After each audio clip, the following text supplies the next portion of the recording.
So we've made it to the end of March, and that means it's time for another Blu-ray haul.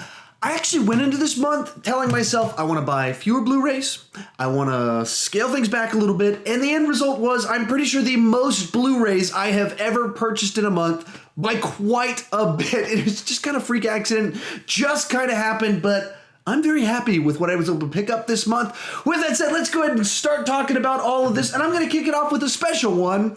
A Few Good Men 4K Ultra HD Edition. Now, I don't have a 4K TV. I don't have a 4K Blu-ray player, but this is my first 4K purchase right here. Just to give you the story on that one. I love this movie, A Few Good Men. is my favorite courtroom drama deal. Everything about it I love. But I've been going through some master classes trying to learn to think about movies better. So there's some master classes on masterclass.com from a number of screenwriters as well as directors. One of them is Aaron Sorkin, the guy that wrote A Few Good Men. So I went through his whole masterclass on screenwriting, and so I've been in very much a Aaron Sorkin mood for the last 6 weeks since I started that course, and so I had to watch A Few Good Men. They didn't have it on regular Blu-ray, didn't want to wait, so I bought the 4K edition if you're wanting the story about how I started my 4K Blu-ray connection.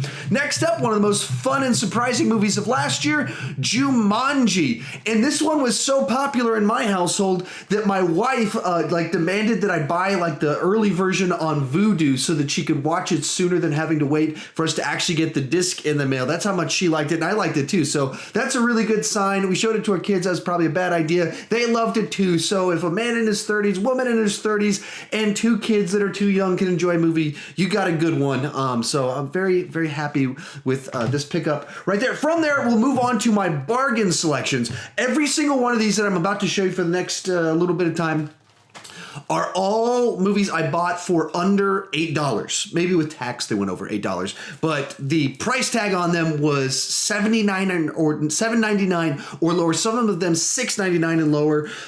So pretty excited about that. First up, we got Catching Fire. Now, I wish I would have found this one in February because I rewatched and had to rent Catching Fire, and as soon as 5 days after I rented it, I went to Best Buy, and then they had it for $6. But I mean, it's Blu-ray, DVD plus HD. I mean, it's got special features. It's the full shebang. $6 at Best. All of these were purchased at Best. Almost all these were purchased at Best Buy. Next up, Cinderella. I've got a daughter, and so anytime there's something where there's a dance and a girl in a beautiful dress, she is going to love it. So I saw this one once again, $7. Had to pick it. I haven't actually watched it yet, so I've been waiting for that right day to have a daddy-daughter date night, watch the movie with her type deal. So I'm very excited about the potential for that one. So there we go. Picked this one up super cheap. Completed my collection of Expendables. It'll go right there on my stack, and probably by the next time video you see. So yeah, I've been meaning to rank these ones. Some people have been asking me time to time about the Expendables movies. I'm a big action guy. I love all of these people except Kelsey Grammer. What's Kelsey Grammer doing? I don't hate Kelsey Grammer, just doesn't belong in this list of people. So, fun movie. I saw this one early. Actually, one of the guys in the movie was at the screening I was at for it. This guy right here, not one of the big famous people that you've heard of, Glenn Pakiam or something. I don't know. No, I think that's a songwriter. Anyway, this guy right here, Glenn Powell. I think that's his name. Maybe I'm wrong. He's from Austin, so he was at this screening. So anyway, there you go. A little bit of a story in that one. Next up, I got Godzilla, and I never understood some of the hate. I kind of understand some of the hate for this one, but not really, because their complaint is there's not enough Godzilla, which is fair.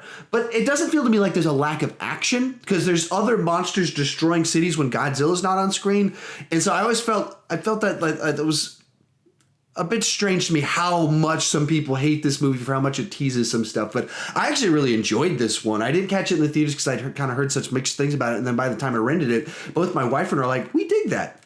We like it. So there you go. Next up, we'll go for a 3-fer here. Another ranking that's coming in the very near future. Last month, I purchased the first movie in this franchise, and then this month I found the rest all in the bargain bin. All 3, the rest of the Mad Max movies. Very excited about this one. I've been meaning to rewatch and rank these for quite a while. So I've watched through The Road Warrior. Man, I love this one. And it's got a, on the Blu-ray for this one, it has an intro from Leonard Maltin, kind of one of my, I keep his books all around my house. So I tweeted out that my copy of The Road Warrior had intro from Leonard Maltin, and him and his daughter both liked it. His daughter commented back and everything. I actually met them at a film festival last year. But anyway, that's a total random sidetrack about who does the intro on this one and which film critics I like. But classic movie. Then the sequel to it that gave us an amazing Tina Turner song in a movie I'm not so crazy about. And then one of those movies that just kind of came out of nowhere that shouldn't have been amazing and simply was stunning. So pretty excited to I have a month where I watch all 4 of them, getting prepped up to do a ranking in a couple weeks for it.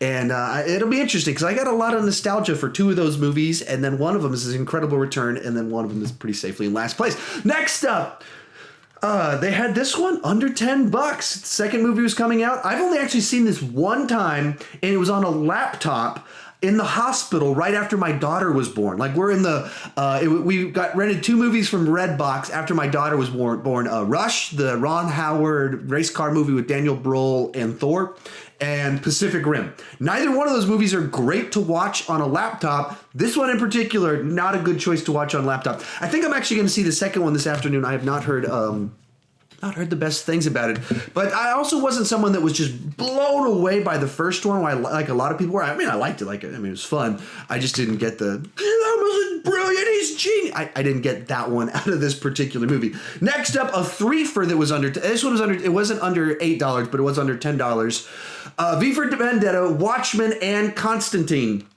I've actually never seen Constantine, so I was pretty excited to get that one so I can check that one out one of these days. I like to watch Watchmen from time to time. I don't know how well it translated to film in general as taking the graphic novel, but as a thing to exist, it's very cool. And I've only seen V for Vendetta one time, so it's another one I really need to rewatch. So, that movie that the Wachowskis definitely did not direct.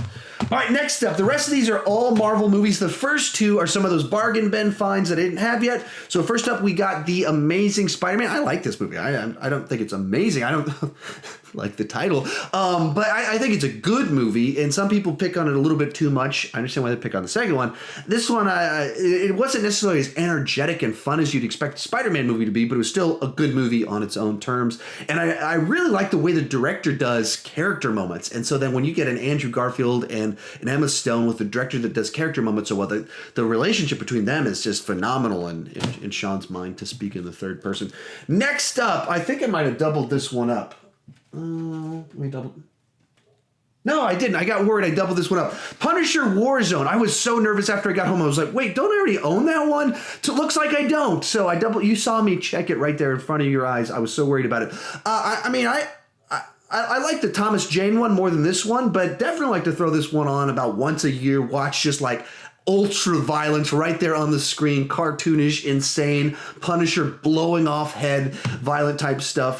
So I have a lot of fun with this one, and it's even a Blu-ray that's got some special features and stuff on it. So that was a nice little find. They actually had the Thomas Jane one as well, but I definitely have about 4 copies of that one on DVD. So and it's very frequently on Netflix and stuff like that. So I since I already bought so many movies, I decided to wait on picking up another copy of the Thomas Jane one. Last up, we got a batch of MCU movies. Try to complete my collection of MCU movies as I go through all of them leading up to Infinity War. First up, I didn't have Captain America Civil War, one of the best ones, but it was on Netflix. As soon as it, very early on, they put it on Netflix. And so I never got around to buying it, even though I kind of love it. And so finally got to pick this one up and, loaded with the special features, all that fun stuff, and a great movie in general. Put my review up last week, so if you want my thoughts on it, you can hear those over there. Next one, same exact story, movie I really enjoyed, but it's been on Netflix, so I never picked it up. And so finally, this past week, ran out, picked this one up, rewatched it, and my review will be up for it on Monday. Another just really fun Marvel movie that feels like a Marvel movie, but has its own flavor and does totally different stuff that you haven't seen in the other ones. I love this franchise. It's amazing what they've done with the Marvel Cinematic Universe. And the last one actually came out this month. Incredibly fun movie, Thor Ragnarok. Just such a change in direction from the previous Thor movies, from the previous Thor characterization, but just so much fun. Even I was talking with my wife when we were about to watch Ready Player One, and we're, what's your favorite Marvel movie? And she was kind of struggling to pick a favorite, but the one she went with, at least in that moment, was Thor Ragnarok. And so she hasn't rewatched. We haven't rewatched it yet, since we're going to do that in a couple weeks for my re-review series. But wow, such a fun, energetic change of pace, amazing cameo. Like everything about it is just a ball of fun, and there's even is some heartfelt moments in it, and so all in all, such a great movie. Anyway, so there you have it. This is the month where I'm pretty sure I bought the most Blu-rays ever, and so many of them were so cheap. Like in general, I was able to pick up 4 of those or 3 of those just for the cost of, like, you know, this one or this one right here. And so, yeah, like the top 4 cost more than the bottom 10 by like probably a factor of 2 or something like that. I don't know what I'm talking about, money. You don't care about any of that.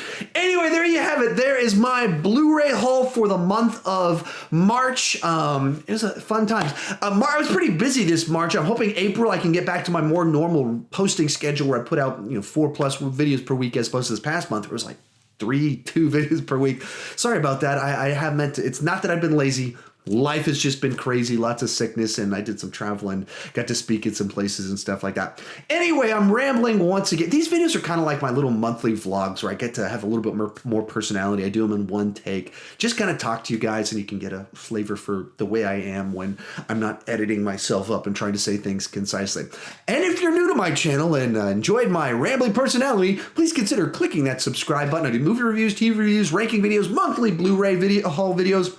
But the key thing is I don't want to just talk about movies, I want to talk about movies with you. So join me down in the comment section. Tell me, what was your best finds of the month? Did you get any cool steel boxes? I don't get any of the, I need to start getting like cool steel box ones and stuff when those come out. But I haven't quite gotten into that far into Blu-ray collecting just yet. And as always, thank you for watching.